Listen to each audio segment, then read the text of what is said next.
Spooky, scary skeletons and shivers down your spine. Et salut à tous ici, on est aujourd'hui pour la discussion autour de la table prévue pour en fait l'Halloween, pour en fait la discussion octobre, et ce coup-ci on se retrouve avec le mec qui fait le plus peur au free-to-play, l'exterminateur des free-to-play, et bien notre cher Rexy, chers amis. Donc salut à toi mon cher. Salut à toi Bob, et salut à tous. Donc, pour le petit monde qui te connaissent pas encore, même si t'es quand même une grande star, une perle rare comme je dirais de YouTube, vas-y, tu peux te présenter et en fait dire qu'est-ce que tu fais sur YouTube. Très bien, alors moi c'est Rexy. Si t'es free to play, tu ferais mieux de faire attention dans les serveurs. Si tu rages ou que tu fais chez les joueurs, je serai là pour t'occuper de toi. À part ça, dans mes vidéos bien sûr, à part le troll et la rage, il y a le griefing, des unbox, des tutos, quelques gameplays et les présentations d'update bien sûr. Voilà, et le contenu qu'il fait, c'est juste un contenu en fait qu'on avait besoin de voir sur Team Fortress, parce que je crois bien que c'est quand même rare de voir des Team Fortress, des youtubeurs Team Fortress qui font que du griefing et du troll. Et donc on en avait besoin quand même, et bon, ça fait du bien que c'est toi qui s'occupe de cette majorité de Kikoulol qui sont là sur Team Fortress et qui font chier. Voilà, donc merci d'exister mon cher. Donc en fait le sujet que t'avais choisi, c'était l'Halloween en fait sur Team Fortress, et donc comme t'es l'invité, vas-y, je sais pas si t'as peut-être un petit sujet pour commencer, hein. J'avais l'intention, oui, bon, qu'on parle d'Halloween, et le sujet dont je voulais interpréter, c'est pour expliquer un petit peu aux joueurs, et vu que je vois qu'il y a de plus en plus de nouveaux joueurs qui arrivent sur TF2, pour leur expliquer un peu le système de certaines maps d'Halloween, et aussi les lots qu'on peut obtenir, vu qu'il y a certains joueurs qui découvrent le système des cadeaux qui vient d'apparaître pour Halloween. Et en fait, si vous voulez, c'est... alors pour vous expliquer, il y a déjà 5 maps, hein. La 6ème map va arriver fin octobre, dans pas longtemps, et... il y a déjà sur les 5 maps, il y en a que dans 4 où on peut obtenir des cadeaux. Et donc je vais vous dire dans quelle map on peut obtenir les meilleurs cadeaux et l'utilité de certains. Ah c'est bon. Et pour cette année, ce Spooky Fortress 2 de cette année, est-ce que tu crois, en fait, moi j'espère bien d'avoir comme update peut-être le Bread Monster, ça serait super. Je sais pas si t'es d'accord avec moi, ça serait quand même assez sympathique d'avoir un nouveau boss, parce que j'avoue que dans la dernière update qu'il y a eu avec les sorts et tout le bordel sur L-Tower, je trouve que ça a quand même un peu tué l'histoire. Mais bon, quand même, ce qui est cool, c'est que, bon, après, avec les comics et tout ça, oui, ça tue peut-être les deux frères, mais l'histoire continue malgré ça, et c'est le fun en fait, c'est vraiment, j'aime ça. Et c'est ça en fait. Donc, je sais pas, est-ce que t'as peut-être quelque chose à rajouter, je sais pas, peut-être parce que tu veux parler à propos de ces 5 maps. Je sais qu'il y a Viaduc, il y a L-Tower, la dernière map qui a été instaurée l'an dernier. Il y a Harvest aussi, ouais, Elexide et Harvest. Donc en fait, qu'est-ce que tu trouves à cette map-là et qu'est-ce que tu pourrais expliquer au monde? Très bien, alors on va faire dans l'ordre d'apparition. Alors tout d'abord, on a eu Harvest, où on a eu la première édition d'Halloween, où on a pu découvrir le fantôme qui hante la map de Harvest, ainsi que les différents objets comme les bombes citrouilles, ainsi que les lots de bombecs qui nous donnent des tirs critiques pendant certaines secondes. Et donc en fait il n'y a pas eu de cadeaux cette année-là, vu que c'était la première édition. Les cadeaux sont arrivés pendant la seconde édition par contre. Dans la seconde édition, c'était Man Manor, c'était une map qui a été créée par un joueur. Alors je sais plus le nom par contre, et on a pu avoir le premier boss, c'était le... Ok. Donc oui, je disais, il y a sur Man Manor, oui, le système des cadeaux qui venait d'arriver, c'était un petit peu le bordel, parce que si vous voulez, aujourd'hui lorsqu'on chope un cadeau, ça apparaît toutes les 3 heures, et c'est un cadeau privé si vous voulez. Alors qu'à l'époque, le cadeau apparaissait toutes les 45 minutes, et le cadeau était... désigné en public, donc si vous voulez, si on était 20 joueurs sur le serveur, les 20 joueurs devaient se jeter sur le cadeau le plus rapidement possible pour l'obtenir. Ouais, ça c'était le bon temps, j'avoue.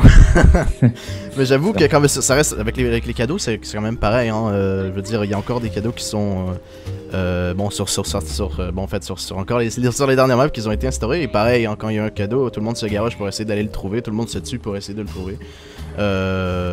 Et ce qui est drôle, c'est qu'à chaque fois qu'il y en a un dans un serveur, il spawn littéralement à côté de moi, donc je le pogne tout le temps. Mais depuis quelque temps, je sais pas si en fait les objets ils sont plus instaurés, parce que moi j'en ai pris quelques-uns et j'ai genre plus rien reçu, donc je comprends pas ce qui se passe. Je sais pas si c'est peut-être un bug ou... Ah, c'est sûrement un bug, si ça t'arrive il faut attendre au moins 20 minutes pour le prochain cadeau. Ah, ok, parce que j'en ai eu comme 2, et dans les deux, il y avait rien. J'ai jamais reçu des notifications, donc j'ai rien compris.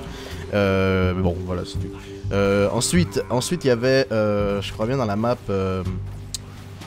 Non, l'Excite, ça fait pas longtemps. C'était quoi déjà l'autre? Non, c'était Viaduc. Oui, ouais, justement, avant de commencer avec Viaduc, je voudrais finir avec Man Manor.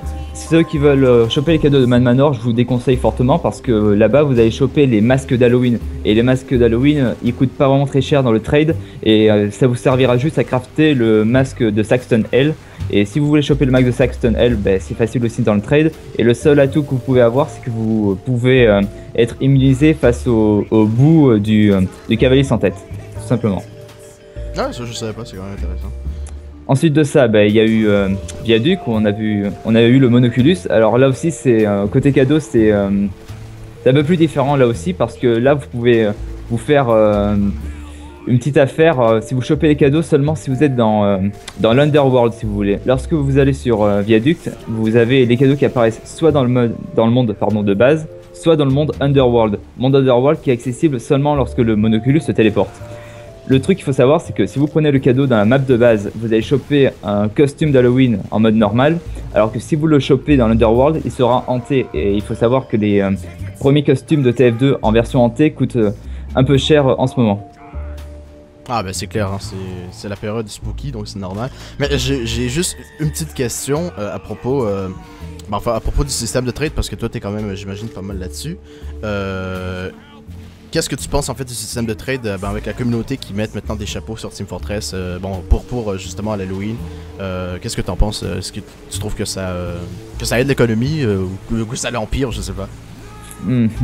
Franchement, difficile à répondre parce que bon, Halloween c'est quand même un événement qui se passe seulement pendant 2 semaines chaque année et bon après ça varie parce que bon il y a le marché avec les spells, les objets hantés, après bon il y a bien sûr les joueurs qui aiment jouer avec les bugs comme par exemple les transmorgifieurs où on peut avoir un chapeau sans peinture avec une peinture buggée comme moi j'ai eu donc ça peut être un peu le bordel mais sinon après si c'est côté costume et masque ça va, ça peut aller.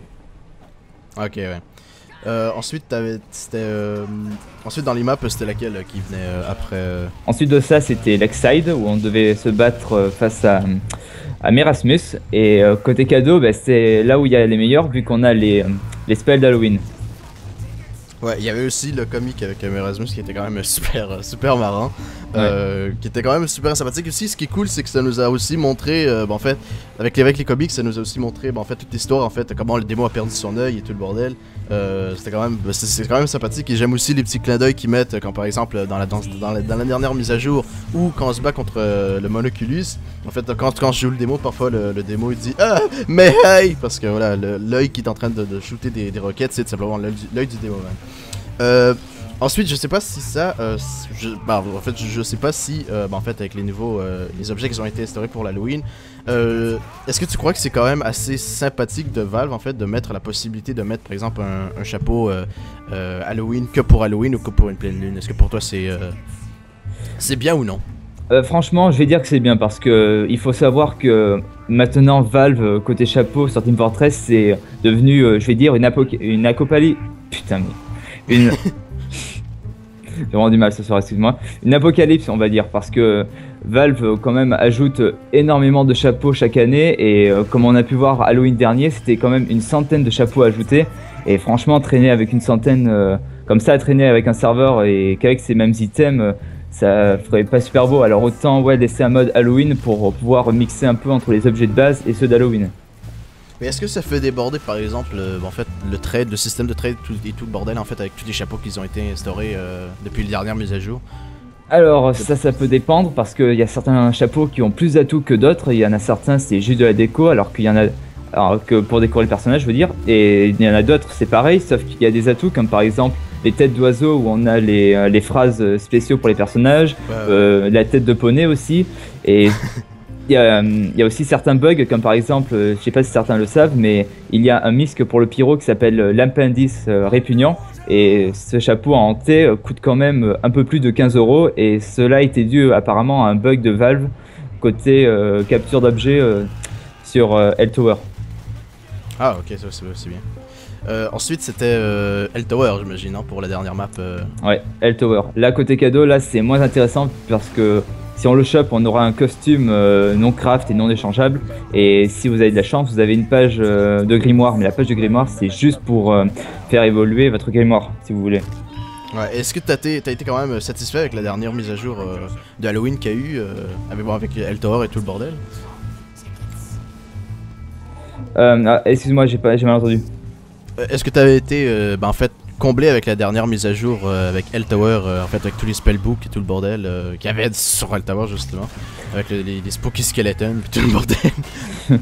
Alors, on va dire oui, les spells, bah, ça ajoute un petit peu plus de fun sur la map Hell Tower parce que bon, faire juste pousser le wagon, ça aurait pas été trop intéressant, alors que le fait d'obtenir les spellbooks via le wagon ou via l'horloge, c'est quand même, ça rajoute un peu de punch sur la map et pendant la partie, donc ouais, c'est quand même quelque chose d'intéressant. Et puis surtout, une autre chose, c'est que grâce au spell, ça a pu donner une nouvelle vie à un objet rare de la pyromania qui est le journal intime inifugé, qui n'avait aucune utilité, mais depuis que les sorts sont arrivés, on a pu l'utiliser pour pouvoir jeter les sorts dans les maps.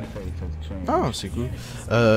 Mais est-ce que t'aurais préféré peut-être avoir un boss? Parce que j'avoue que moi j'étais quand même un peu déçu dans le sens qu'il n'y a pas eu de boss à combattre sur ce coup pour le Spooky Fortress 2013. Ouais, 2013. Mais ouais, moi j'aurais voulu quand même avoir un boss parce que bon, juste avec les spells j'ai trouvé ça quand même un petit peu inutile. Oui, il y a le genre le Skeleton King et tout le bordel, mais c'est juste pour avoir un autre spellbook un petit peu plus puissant pour qu'on peut aller chercher genre à chaque 5 minutes à l'espèce de genre de tour avec l'horloge qui sonne et tout le bordel. Moi j'aurais préféré avoir un boss sur Hell Tower et en plus en fait des poussées de chariot qui auraient été intéressant, je trouve. Ouais, parce que oui, bon, il y a, si j'ai pas de bêtises, ouais, toutes les anciennes maps, c'était que du capture de points, que ce soit Roi de la Colline ou capture de base.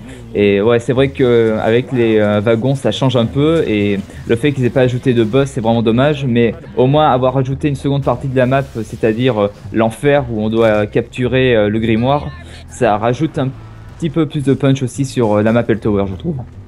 Ouais, et aussi ça donnait de l'intensité hein, quand même sur les serveurs, parce que parfois, en fait, surtout sur Lakeside et non, sur les 3 dernières maps qui étaient des maps Roi de la Colline, en fait, ça donnait encore plus d'intensité. Bon, peut-être pas Harvest parce que c'était quand même s'il y avait pas grand chose d'instauré, c'était juste 2-3 fantômes qui se promenaient dans la map. Mais par exemple, si on prend sur avec la map avec Monoculus ou Merasmus, où c'était simplement 2 équipes qui devaient se contrôler le point, avec les spellbooks, avec les différents sorts qui sortaient sur en fait quand on capturait le point sur Lakeside.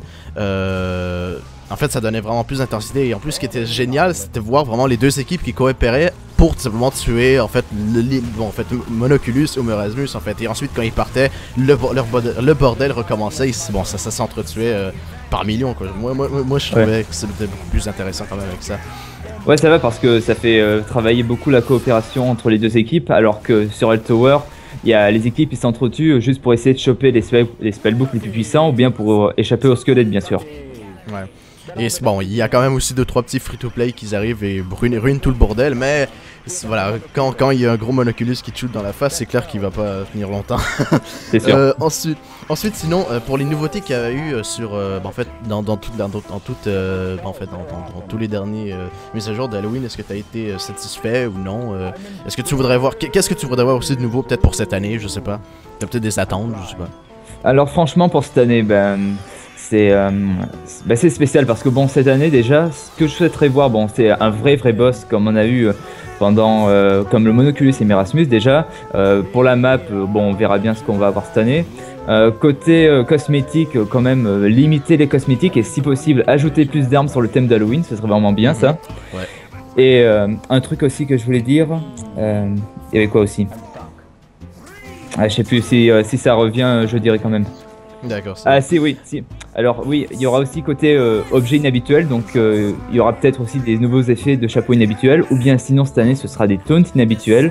Et il y a vraiment un truc que je voudrais voir cette année, c'est que j'ai vu ça sur le workshop, il y a un joueur qui a créé une sorte de taunt comme à la Conga, sauf que les joueurs ouais, ils font genre la danse de zombies là. Ouais, voilà. Celle-là je l'ai vu, c'était quand même super.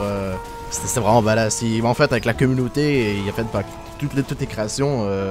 Oui, moi aussi j'aimerais voir aussi bon de nouveaux tonnes qui se fassent instaurer et de nouvelles armes surtout parce que j'avoue que bon question armes avec les dernières mises à jour qu'on a eues c'était quand même pas si pire, j'avoue avec le airstrike qui était vraiment une idée pourrasse à instaurer pour quand même le jeu. Le backscatter c'était quand même une arme assez potable j'ai envie de dire et bon le classique on en parlera après c'est de la merde classique. Mais sinon, bah, c'est ça en fait. Mais qu'est-ce que tu crois aussi en fait de Valve en fait qui permettent de pouvoir faire en fait de nouvelles créations avec les taunts et c'est ça avec les nouveaux taunts et tout le bordel. Est-ce que tu crois que c'est quand même une bonne idée de chez Valve d'avoir instauré quand même d'avoir instauré ça en fait? Alors, je vais dire oui et non. Alors déjà oui parce que ça ajoute un peu plus d'animation dans le jeu. On fait pas toujours les mêmes animations comme avant, comme la Shred Alert, le High Five et les taunts de base. Ça rajoute un peu plus d'animation et de fun comme on a eu avec le pierre-feuille-ciseau, la conga et tout. Et après je vais dire non parce que le fait que Valve ait ajouté des taunts inhabituels, c'est juste pour le marché, le trading, pour se faire un peu plus d'argent pour moi, je dirais. Ouais, c'est normal.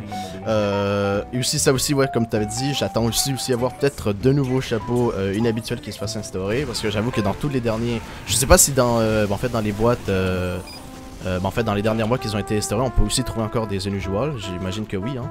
Ouais. Ok, d'accord, mais ça aurait été quand même super, parce que j'avoue que l'an dernier, oui, les effets unusual d'Halloween étaient quand même très sympathiques, très jolis, et ça serait quand même sympathique d'en voir aussi cette année. En fait, instauré dans le jeu, ça serait quand même quelque chose de sympathique. Enfin ouais, bon moi je suis pas inhabituel, mais c'est vrai que les effets d'Halloween sont assez beaux, et s'il y en a des nouveaux cette année, espérons qu'ils le soient aussi. Effectivement. Donc, je sais pas si c'est peut-être un autre truc dont tu voulais parler à propos de Halloween et des mises à jour qui sont en fait, des mises à jour d'Halloween. Actuellement non, je pense que j'ai tout dit. Je voulais juste expliquer aux joueurs le système des cadeaux et ce qu'ils pouvaient avoir dans chaque map. Après, j'avais rien d'autre à rajouter, je pense. D'accord, bah je conseillerais peut-être qu'on s'arrête ici. Merci d'avoir accepté mon invitation, mon cher Rexy. Les liens de la description, les liens de sa chaîne sont dans la description de cette vidéo. Donc j'espère que cette vidéo spéciale Halloween avec notre cher Rexy, le free-to-play, désolé chers amis, j'ai coupé la capture sans faire exprès. Donc tous les liens de la description, tous les liens des chaînes sont dans la description de cette vidéo. Donc je remercie encore une fois Rexy d'avoir participé pour cette vidéo discussion autour de la table sur l'Halloween. J'espère qu'elle vous aura plu. Je te laisse le mot de la fin, mon cher Rexy. Honnêtement, j'ai rien d'autre à rajouter. Merci à toi de m'avoir invité. Et merci à vous d'avoir vu la vidéo. Et voilà, donc y'a pas de quoi. Donc sur ce, on dit bye bye. J'espère que cet épisode vous aura plu. Bien sûr, prenez soin de vous et à la prochaine.